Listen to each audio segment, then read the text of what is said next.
ಸಬ್ಬಕ್ಕಿನ ಉಪಯೋಗಿಸಿ ಸಬ್ಬಕ್ಕಿ ವಡೆನ ಹೇಗೆ ಮಾಡೋದು ಅಂತ ತೋರಿಸ್ತಾ ಇದ್ದೀನಿ. 5 ನಿಮಿಷದಲ್ಲಿ ಮಾಡ್ಬೋದು. ಎಣ್ಣೆನೂ ಸಹ ಜಾಸ್ತಿ ಹೀರ್ಕೊಳ್ಳೋದಿಲ್ಲ.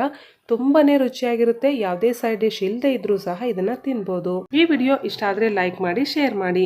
4 ಗಂಟೆಗಳ ಕಾಲ ನೆನೆಸಿರುವಂತಹ ಸಬ್ಬಕ್ಕಿ ತೊಗೊಂಡಿದ್ದೀನಿ.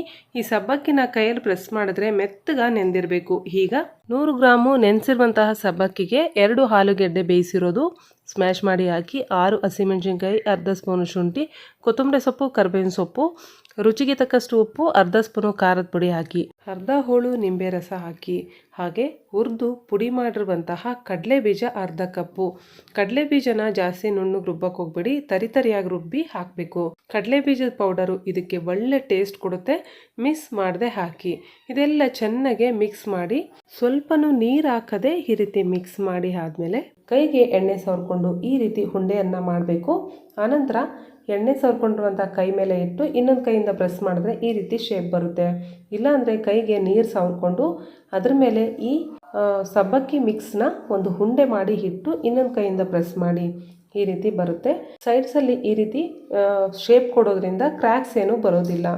ಈ ರೀತಿ ಎಲ್ಲ ರೆಡಿ ಮಾಡ್ಕೊಂಡು ಆದಮೇಲೆ ಮೀಡಿಯಮ್ ಆಗಿ ಹೀಟ್ ಆಗಿದೆ ನೋಡಿ ಎಣ್ಣೆ, ಜಾಸ್ತಿ ಹೀಟ್ ಇರಬಾರ್ದು, ಮೀಡಿಯಮ್ ಆಗಿ ಹೀಟ್ ಆಗಿದ್ರೆ ಸಾಕು. ಈಗ ಸಬ್ಬಕ್ಕಿ ವಡೆನ ಇದರಲ್ಲಿ ಒಂದೊಂದೇ ಹಾಕಿ ಆದಮೇಲೆ ಒಂದು ಸೈಡ್ ಫ್ರೈ ಆದಮೇಲೆ ಇನ್ನೊಂದು ಸೈಡ್ಗೆ ಟರ್ನ್ ಮಾಡಿ ಮೀಡಿಯಮ್ ಫ್ಲೇಮಲ್ಲೇ ಕ್ರಿಸ್ಪಿ ಮತ್ತು ಗೋಲ್ಡನ್ ಬ್ರೌನ್ ಆಗೋವರೆಗೂ ಫ್ರೈ ಮಾಡ್ಕೋಬೇಕು. ಎಣ್ಣೆ ಕಾಯ್ದೆ ನೀವೇನಾದರೂ ಹಾಕಿದರೆ ಎಣ್ಣೆ ಜಾಸ್ತಿ ಹೀರ್ಕೊಂಡು ಬಿಡುತ್ತೆ. ಅದೇ ಐ ಫ್ಲೇಮಲ್ಲಿ ಮಾಡಿದ್ರೆ ಒಳಗಡೆವರೆಗೂ ಫ್ರೈ ಆಗೋದಿಲ್ಲ, ಕಲರ್ ಮಾತ್ರ ಬರುತ್ತೆ. ಆದ್ದರಿಂದ ಮೀಡಿಯಮ್ ಫ್ಲೇಮಲ್ಲೇ ಈ ರೀತಿ ಫ್ರೈ ಮಾಡಿ ತೊಗೊಂಡಿದ್ದೀನಿ ನೋಡಿ. ಎಲ್ಲನೂ ಕ್ರಿಸ್ಪಿಯಾಗಿ ಸೌಂಡಿಂದಲೇ ನಿಮಗೆ ಗೊತ್ತಾಗ್ತಾ ಇದೆ ನೋಡಿ ಎಷ್ಟೊಂದು ಕ್ರಿಸ್ಪಿಯಾಗಿದೆ ಅಂತ.